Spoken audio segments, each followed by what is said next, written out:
Merry Christmas. What's up? Merry Christmas to you in May. Joe, what are we doing today? Christmas percussion. Hand percussion, I think.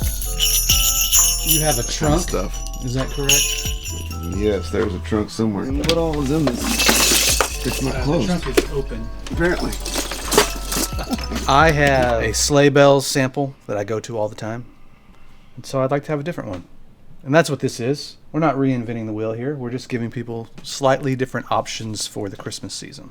We're actually experiencing a bit of a cold front. It's June now. We recorded this back in May. You might be asking why Christmas music in June.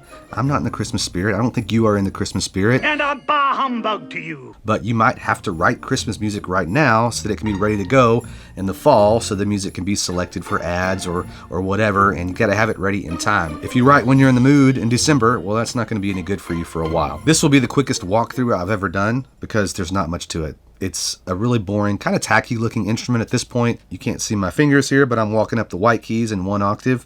Different sleigh bells, big, medium, small, and then some other sounds. That's everything together, the very first shot in the video. And then this next octave is atmospheres. So if I hold all of them down,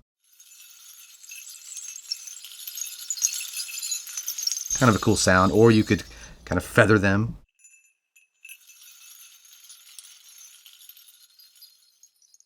I can see where that would come in handy. As for velocities, I think there are 2 to 3 velocities. It's kind of hard on these big sleigh bells to get multiple velocities. But it's definitely responsive, and there's at least 3 round robins for each one.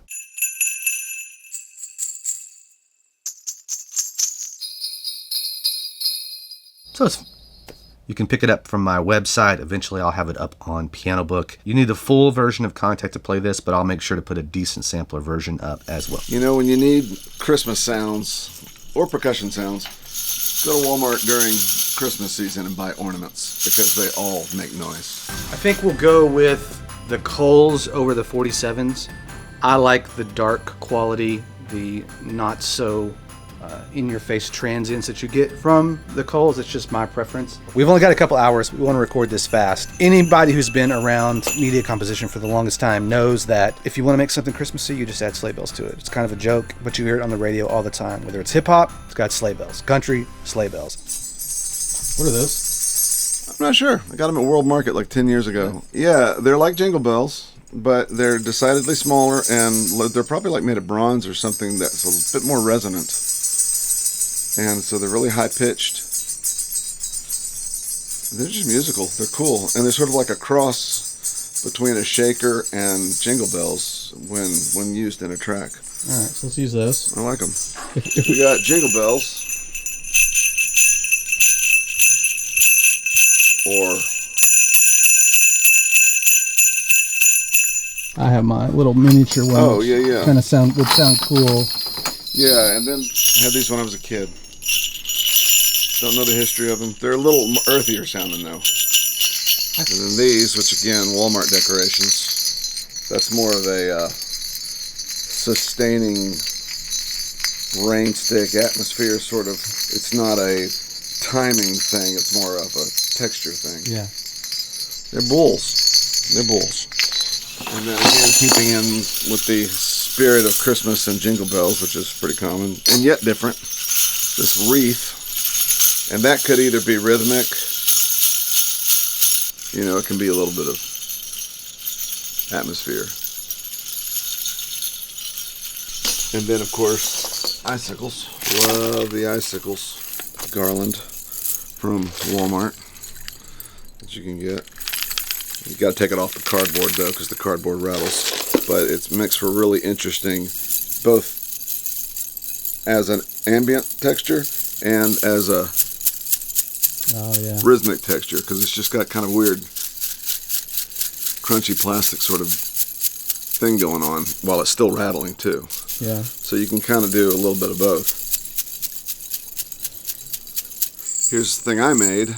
Did I make this? No, that might have actually started out as a 6-point star. I've taken jingle bells that I've gotten from like Hobby Lobby and just taken wire and wired them together, because they also kind of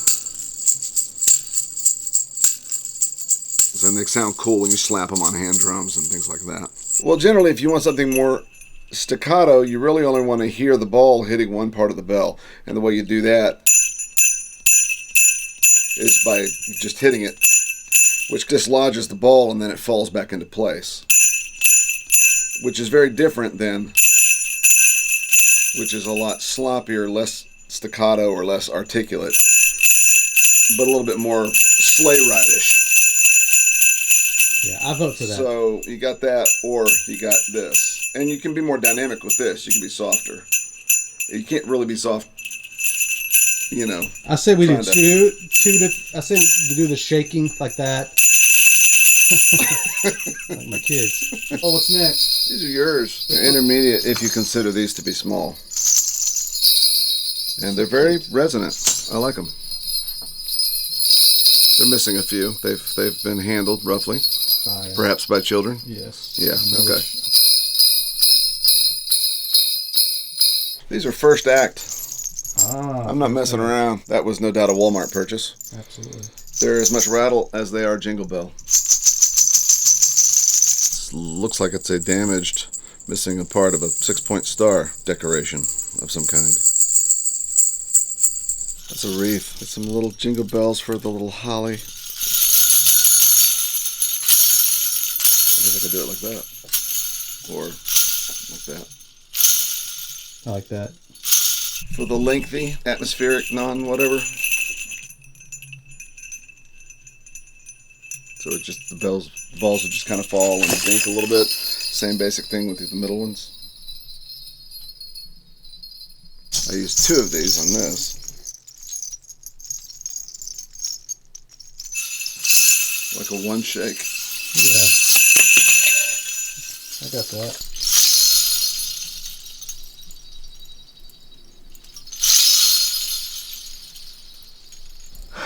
What else am I supposed to say?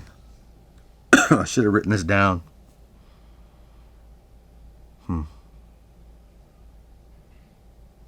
That's good enough.